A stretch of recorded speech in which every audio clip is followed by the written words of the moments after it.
The beach is pristine by the 10th month, in the early morning of the entrance exams. It's almost a surprise, seeing how the sand glistens in the sun and how clear the sea looks from his spot on the high wall surrounding the beach. But John is glad there's no garbage anymore. Helen would have loved coming here. The air is fresher now as well, leaning more on the subtle scent of sea spray and nature rather than the unbearable stench of garbage and rusty components. And John takes a quiet breath in, his muscles easing just a bit even with the soreness that lingers. He's already used to the sensation anyway. 10 months. They cleaned an entire beach in 10 months, between training by himself, training with his new acquaintance, studying, and keeping shady strangers from provoking other civilians. John is rather astounded how he managed to clean up everything in the end. Just in time for the exams too. Beside him, on top of the final pile of garbage they stacked for the truck to collect,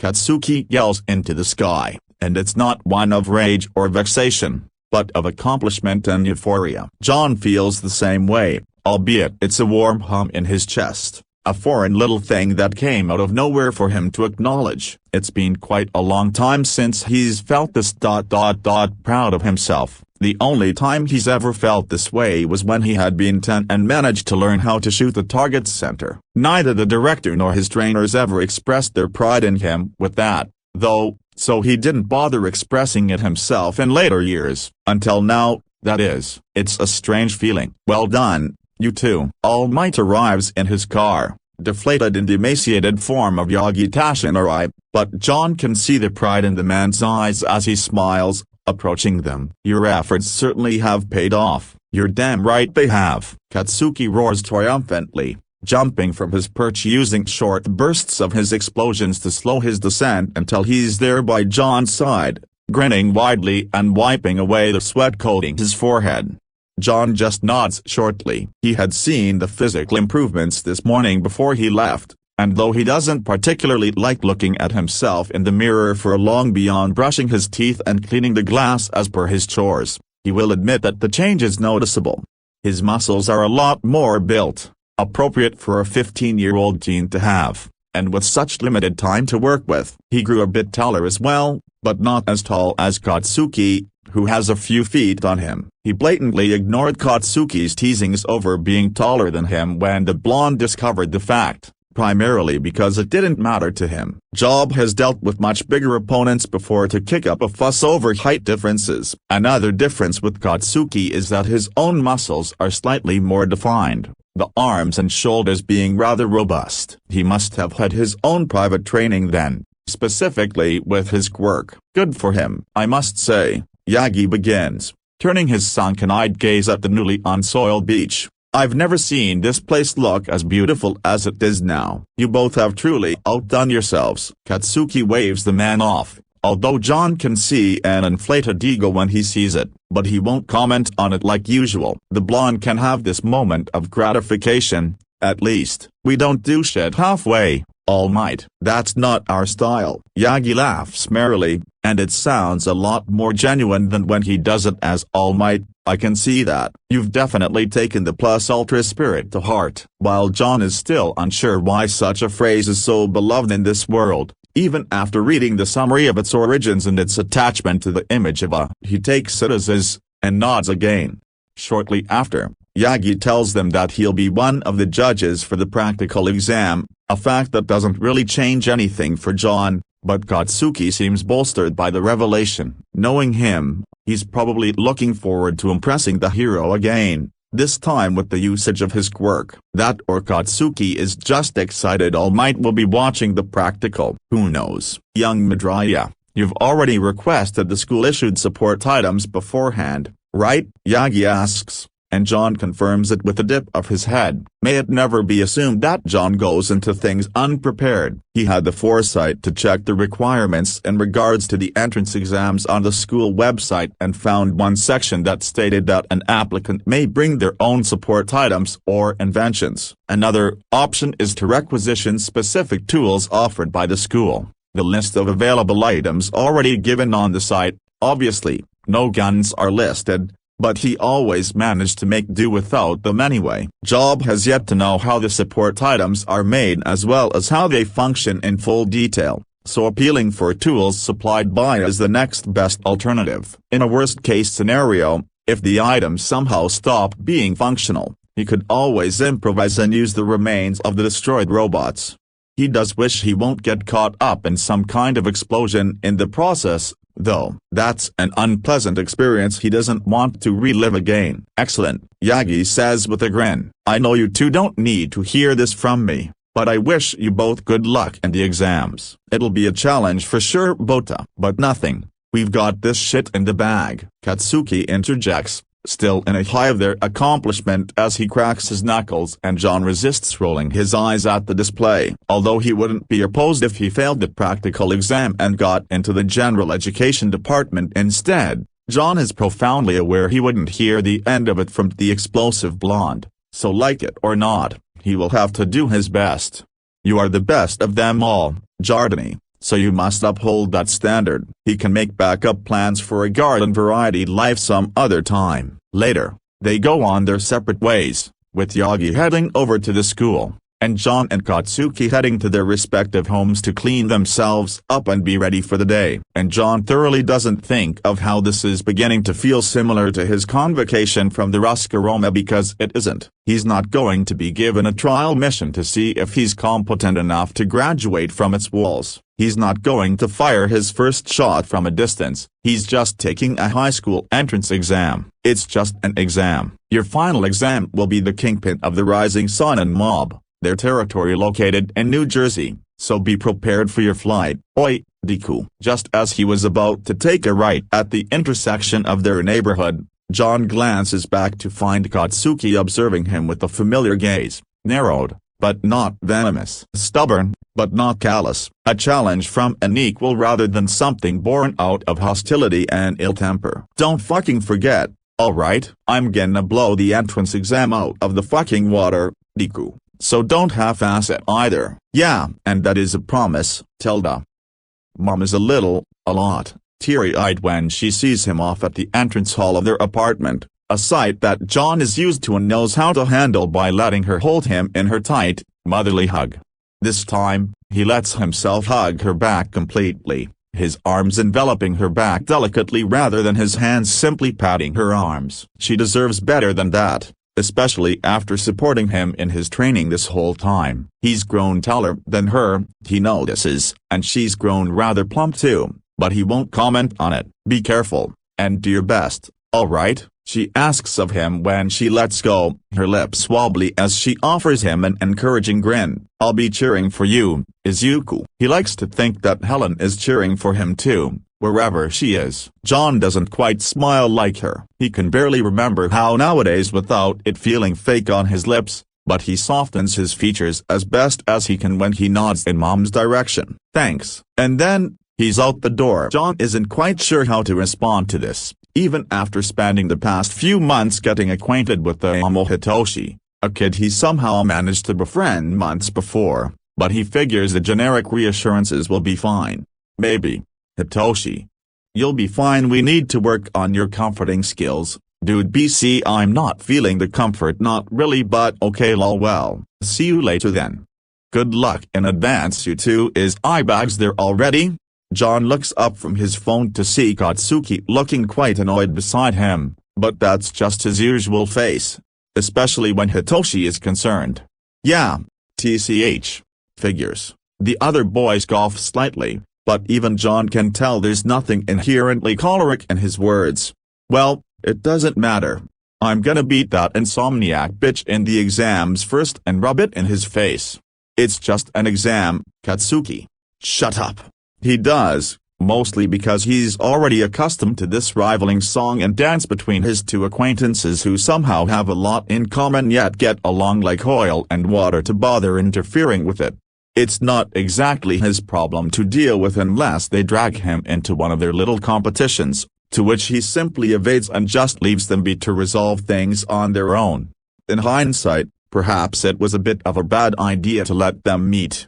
So John sits in silence as the train takes them to their destination, occasionally complying with Katsuki's demands for a short review of the material they'll be encountering in the paper exam. Then the train stops gradually with a low hiss, the automatic voice in the speakers announcing their stop, and John and Katsuki leave the car, not once separating from each other even with the wave of students and civilians filing out of it. Eventually, the wave parts into different directions, leaving only students to amble up the hill to the school that sits on top of it, overlooking the city like some kind of fortress. And frankly, John didn't know what else he expected. Imagination and guesstimating its height based on official photos is one thing, but seeing it in person is another. The main building is exceptionally enormous, almost reaching up towards the sky, its windows reflecting the blue color and the clouds with great clarity. This place could probably rival the Ruscaroma and Winston's Hotel in size and resources alone, but that's a thought to ponder over once the exams are done. A thought that he decidedly will ignore. "So, you finally made it." "Job," hears Hitoshi drawl before he feels an arm wrap around his shoulder from behind. The same goes with Katsuki, judging from his indignant squawk. He tilts his head to see the lazy smirk plastered on Hitoshi's face, but he can also note the nervousness beneath the calm exterior he usually possesses. Maybe they should work on that instead of John's comforting skills. "Yeah. Get the fuck off me, dead-eyed bastard. Good morning to you too, Squinty." John is swift enough to block out the rapid-fire exchange of sarcastic wit and irate yelling as he continues on his way, walking ahead rather than getting caught in the crossfire. He almost takes to ignoring the stares his group is getting now. He should have packed a set of earplugs ahead of time, but honestly, he's just hoping this argument won't end up in a lot of property damage and a possible trip to a clinic. For once, the world heeds his wishes. The noise eventually stops, and it just so happens to do when Hitoshi trips on a crack on the pathway, cutting off his and Katsuki's usual bickering. "Shit!" Hitoshi sputters, and just when John turns to catch him, because he knows Katsuki won't since he's busy laughing, someone's already there to halt his fall, and Hitoshi's floating. "You alright? I'm sorry for using my quirk on you."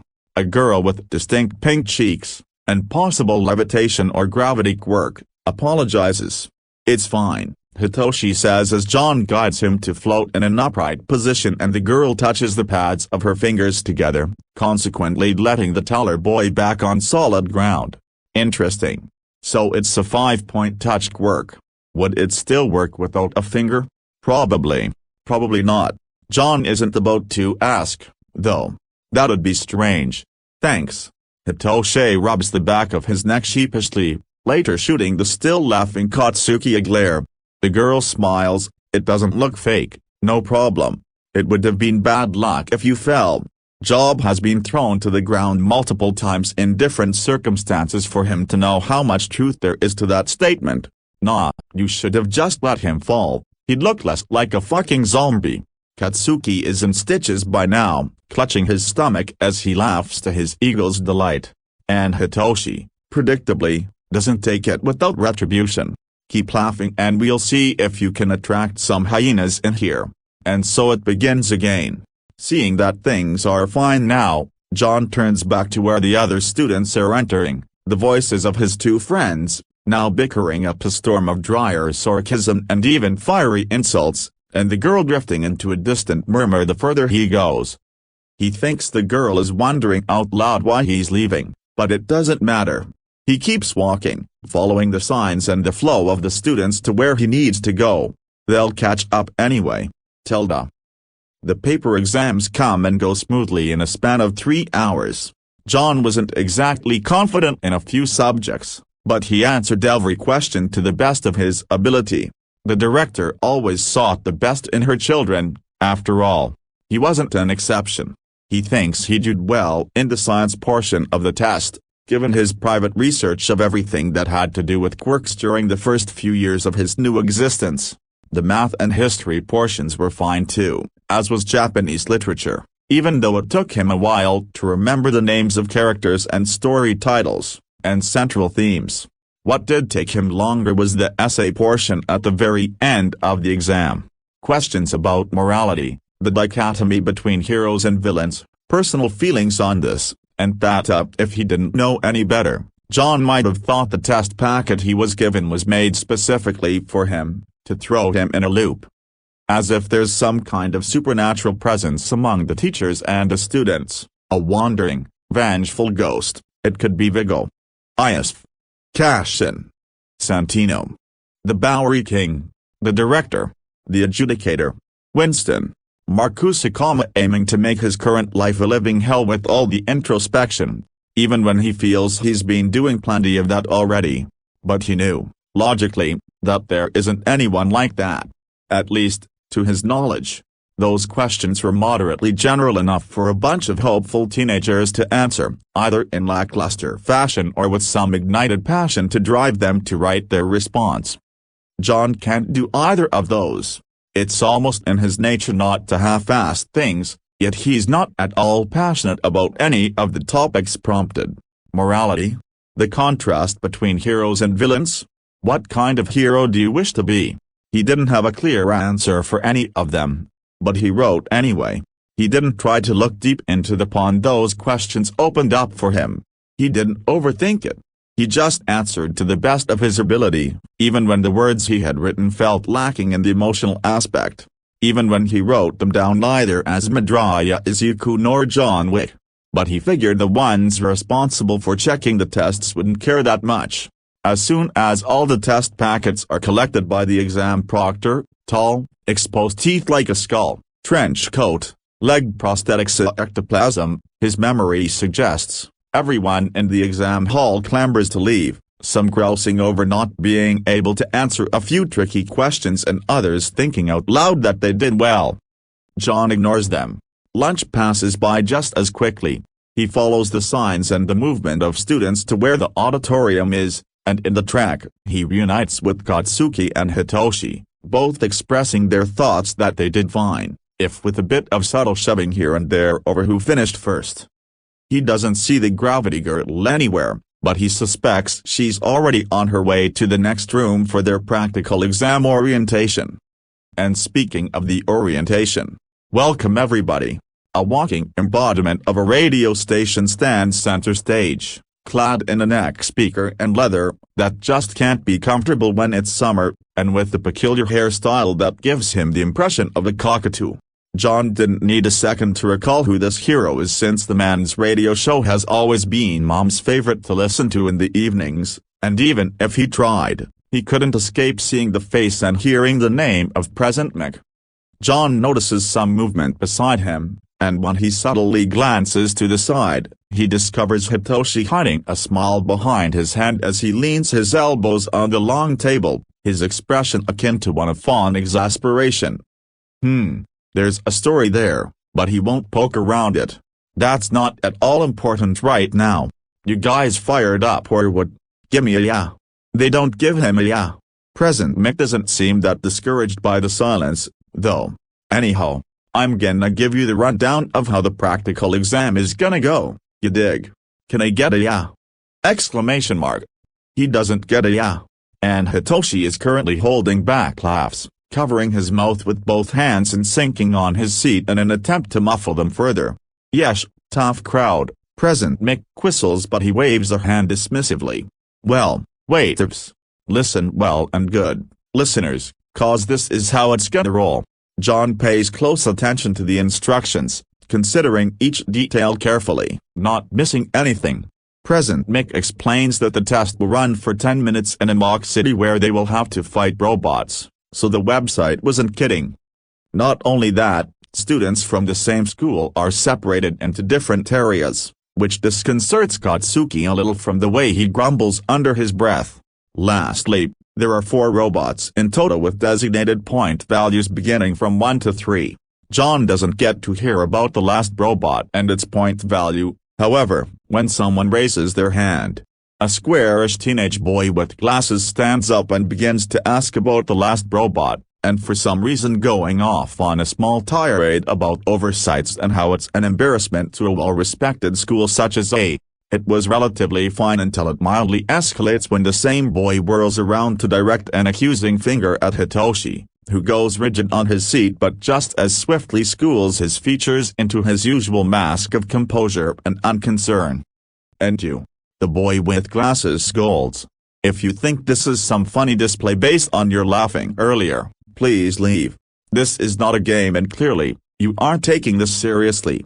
He can already sense the humiliation and annoyance from Hitoshi as his friend lowers his head with crossed arms, as well as the growing temper from Katsuki in heat waves on his other side. But John is spared from having to give the blonde a fast kick to the ankle when President Mick interrupts, regaining everyone's attention. Good observation there, listener. I was just getting to the fourth bot. The hero gestures to the large screen behind him and a large silhouette of the fourth robot appears, its point value is 0. As you can see, the last one is worth 0 points. It's pretty huge, though, and can go on a rampage, so you might wanna avoid that hot mess once you see it. Understood, sir. Apologies for the interruption. No sweat, listener. That's pretty much the gist. So all of you funky little dudes suit up and head out to your designated buses. And with that, the orientation ends, with President Mick showing off a grin that John always saw on Katsuki's face whenever they'd spar. And remember to have the plus ultra spirit. Break a leg, everyone. John can only hope there won't be any actual bones broken during the exam because that would be very inconvenient and annoying to sit through. Tilda. They leave the auditorium, voices mingling together into a cacophony. John says his temporary partings with Katsuki, "Don't kill anyone." "Shut the fuck up, asshole, I know," and walks with Hitoshi to their bus. However, he soon remembers that he hasn't received his requested items yet, so he tells Hitoshi to go ahead, intending on finding the administrator's office. Or, wherever it is they keep their support items. Honestly, with how gigantic the school building is, he doubts he'll be able to find it in time for the practical exam to begin. There should be a map around here somewhere, though. Midoriya. John stops in the middle of the hallway at the gruff voice behind him and he turns to see a tall, scruffy, tired-eyed man with dark unkempt hair, equally dark clothing, and a white scarf. After scouring his memories, he later realizes that this man must be Eraserhead, an underground hero, highly skilled, well-known in his network of associates, and incredibly efficient in his work. A probable threat to John Wick, but not to Midoriya Izuku. Maybe. Yes, he chooses to say because he knows that underground heroes rely on their anonymity to be able to work efficiently. Eraserhead pauses, seemingly scanning him, until he gestures to the other side of the hall with his head. Your application forms stated you requested for school-issued support items, is that right? John easily follows. Yes, sir. Eraserhead grunts. Follow me, then. The silent walk doesn't take more than a minute until they reach a large sliding door. The hero opens it without preamble and John trails after him, noting a few discarded tools and other machinery on workbenches lining the walls. This must be where they make their inventions. Either that, or it could just be some storage unit for things like this. He stops when Eraserhead is in front of the middle workbench, waiting patiently, even when his body automatically readies itself for an attack that won't come because this is a school for heroes. John, don't lose focus. Eraserhead holds out a navy blue messenger bag with the school's logo imprinted on the flap. Here are the tools you requested. Be sure to return at least some of them once the exam is over, alright? John accepts the bag without a fuss, like acquiring more guns and knives from the sommelier, although the sommelier would have made a show of displaying his requested artillery. He does a quick check, peeking through the opening and finding himself satisfied with the tools. Hero schools are certainly thorough. He looks back at Eraserhead and offers a short nod. Yes, sir. Thank you. The hero grunts again, wordlessly motioning for them to leave the room. Still unsure of the layout of the school, John follows behind. Perhaps he should review any public maps of the campus after this. It doesn't hurt to be extra thorough before classes start. Just follow the signs on the walls to your bus. You know what it is? They stop at the hallway leading to the auditorium. John nods again. Right, I'll leave you to it. Then, Eraserhead turns back around, likely to where the other exam proctors are. John does the same, walking down the hall and promptly heading for his designated bus to where it will carry him and many others to the exam site. To his silent relief, the bus is relatively quiet, save for a few murmurs and soft conversations between the other examinees. Aside from Hitoshi, who simply asked what was in the bag, no one else tries to talk to him, which is a bonus. He doesn't think about past missions and the duration of the trip. He can't afford to be distracted by the unwanted feeling of reminiscence just from this alone. This is an exam to enroll into a school, not a mission to eliminate a mafia kingpin who displeased a few people. After some time, the bus pulls over to their appointed testing ground, and everyone files out of the vehicle in a buzz, either congregating into groups or by themselves. "Aw shit, I'm getting nervous now," Hitoshi mutters as he shakes out his hands. John doesn't really glance at him in response, opting to double-check his tools and coming up with 100 plans on how he should do this. By comparison, dealing with humans is much easier than robots, but John isn't that averse to trying something new. "You'll be fine." He can already feel the light stink eye. "You're terrible at being comforting, you know that?" Later, Hitoshi seems to have spotted the pink-cheeked girl from this morning. He tells John that he'll be right back, presumably to talk to her. John doesn't mind. He has other things occupying his thoughts, such as strategies and contingency plans in case he somehow uses up all of his requisitioned items. A familiar motion that he didn't mind falling back into, but then the most relevant thought marches forth like a headless horseman as he stares at the towering door ahead of him, barely noting the thrum of other students and a certain sense of anticipation pervading the air like static. "How in the hell did I get here?" But he doesn't get to ponder over it and his previous choices that led up to this moment because the doors have opened. Start. And John moves.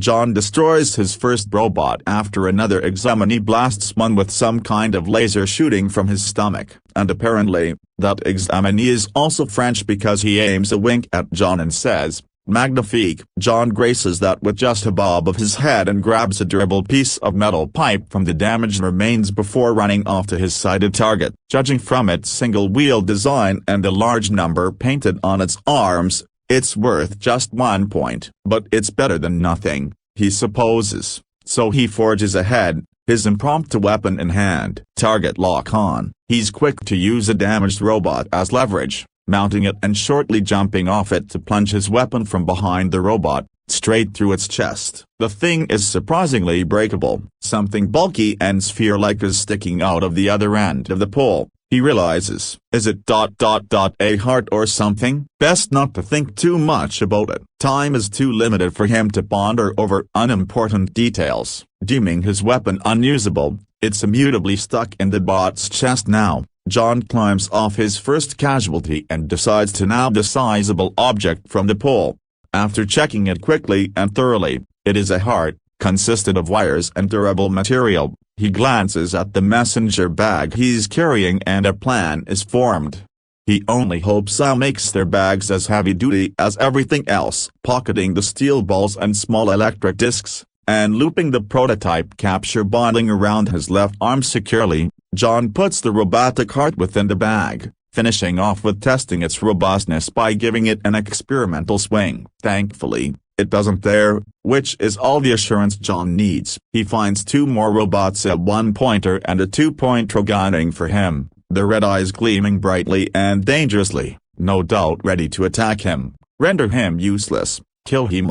And without his permission, the skin of Baba Yaga washes over Midoriya Izuka completely like an unwanted parasite. A parasite he will have to tolerate if John wants Izuku to pass this. He doesn't welcome it warmly. He only refocuses on the task at hand. No distractions. Gripping the straps of the bag tightly, he moves with a purpose. He dodges the enemy's attacks with ease and bashes their heads with his newly acquired weapon, sparing no time to find his next set of points. He strikes the weaker spots of 1-pointers with the electric discs, shocking them into powering down. He plunges acquired poles and sharp rods into pointers after jumping off walls and broken machines for support. He gets lucky in getting 3 pointers to destroy themselves with their lock-on systems and built-in defense mechanisms, using the steel balls as well to trip them up until he has none left. John also manages to save that French kid, Merci mon ami. When it appeared he gained some stomachache,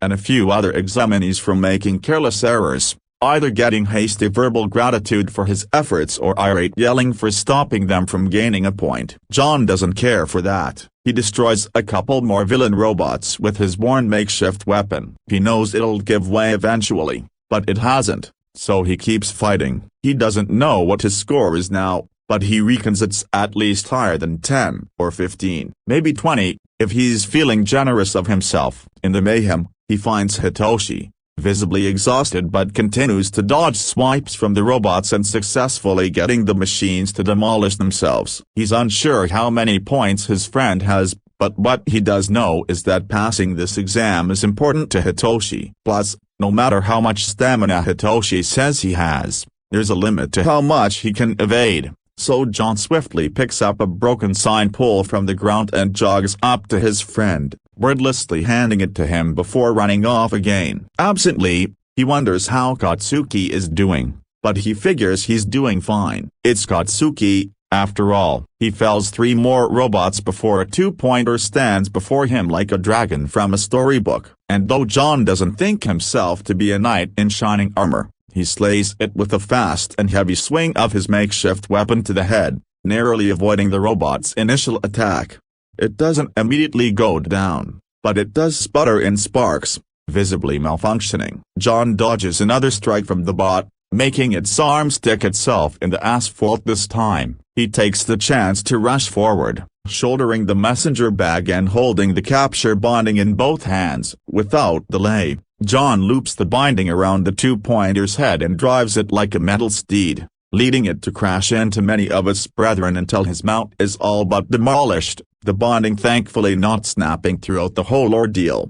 He doesn't leave the scuffle unscathed, though, earning a few cuts and minor singes from the small blasts, but he ignores them and the burning ache in his muscles. He can't let himself rest now. There are still other enemies coming for him, intent to kill, hinder him. John doesn't know when it began, but a blaring alarm echoes across the battlefield, like a signal for something big and sinister on the horizon. He heard the siren loud and clear, and he took to shelter, hid from copper bullets, hid from imminent death. Others weren't so lucky. The ground shakes. Other examinees are screaming, running away. John finds Hitoshi still around, helping fallen and trapped students even when there's a threat looming close by, because that's what a hero does, he told John long ago. A hero. John isn't a hero. He's just a person doing the sensible thing. A gigantic titan of a robot turns a corner, multiple red eyes gleaming as it towers even the highest of buildings in the area, casting a huge shadow over the street as it causes some property damage to the structures with abandon. So this must be the 0-pointer from the orientation. It never holds back on anything, does it? Present Mick had suggested avoiding it as much as possible, which is understandable advice. John can only imagine the kind of power that could take down something as massive as that. The idea of running comes to mind. He kept running, even when his legs burned something fierce and terrible. He kept running, he kept fighting, running from blades and bullets because that's all he knew now, but it's extinguished instantaneously at the shrill cry down the street. Someone, help. John immediately spots Samiania, the gravity gorilla, trapped underneath robot corpses and rubble, unable to get them off of her. No one else comes to her aid. They've all ran away. But not John. Unlike back then, when wave upon wave of killers and assassins were gunning for his head and he had no choice but to run, John stays and assesses everything all at once, not wasting a single second to doubt himself. He still has the robotic heart in his bag. The prototype capture binding is still usable. The 0-pointer is just a few meters away, far enough from the gravity girl, but still a grave threat. A threat that needs to be eliminated as efficiently as possible. John doesn't know the inner workings of those villain bots yet, but at this point, He's willing to throw anything together just from his knowledge on incendiaries alone. With that, he runs towards the girl, not minding the way his legs are on fire from the added exertion. "You alright?" he asks, kneeling beside her. She tears up as she answers, "Why yeah, just my legs, pinned down, definitely." The zero-pointer is close now, whirring and loud. Time is running out. He scrutinizes the robots piled on top of her legs until he finds what he needs. It's reckless of him to do this, he knows that, but right now, he doesn't care. He pulls out the components needed to fire off their artillery from their damaged bodies as well as the mechanical heart from the bag and quickly gets to work.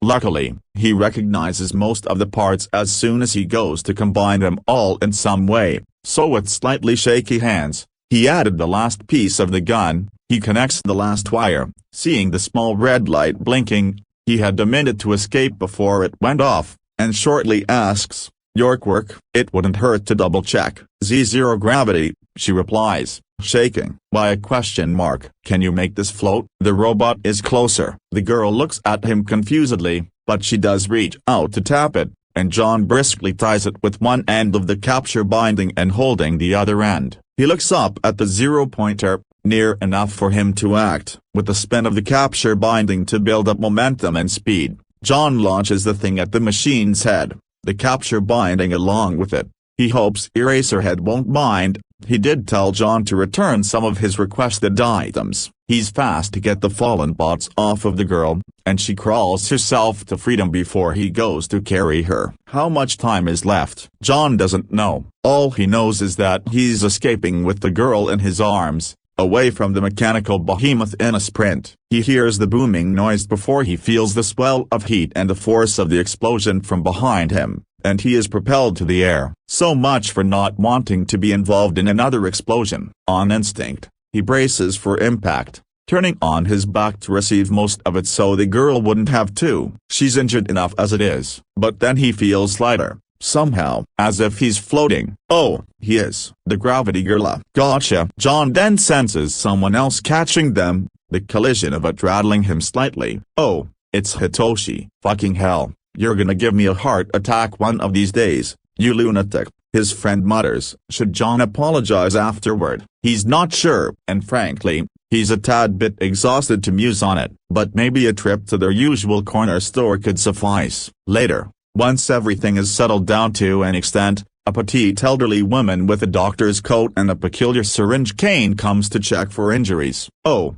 it's Recovery Girl, a healer from what John can remember, and as resident nurse, he gets the old woman to tend to the Gravity Girl first. Like injuries aren't pleasant, after all. Everything then passes in a blur once he sits down. The noise is muffled in his ears and the adrenaline rush drained from his system, leaving him just a little adrift in his own body. He thinks Hitoshi asks Recovery Girl to tend to John next. He thinks Hitoshi carried him on his back. He thinks he's settled on something soft, like a bed. He doesn't think about it too much. He does think about whether or not he has enough points to pass the exam. If he does, then at least now he can put Tsukaki's concerns for his social life and apparent track record to rest, since he's certain the detective will appreciate that.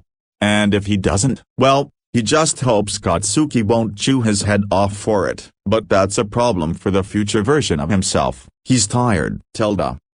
Midoriya Izuku, the student file says, quirkless. It says even louder. The entire observation room is silent, the teachers gaping at the screens, and Shouty hides a minute smirk underneath his capture weapon. It's not unheard of to have quirkless applicants, but most of the time they change their minds about trying for the hero course, either transferring to different departments per the advice of family, friends and counselors, or backing out altogether and going to regular high schools.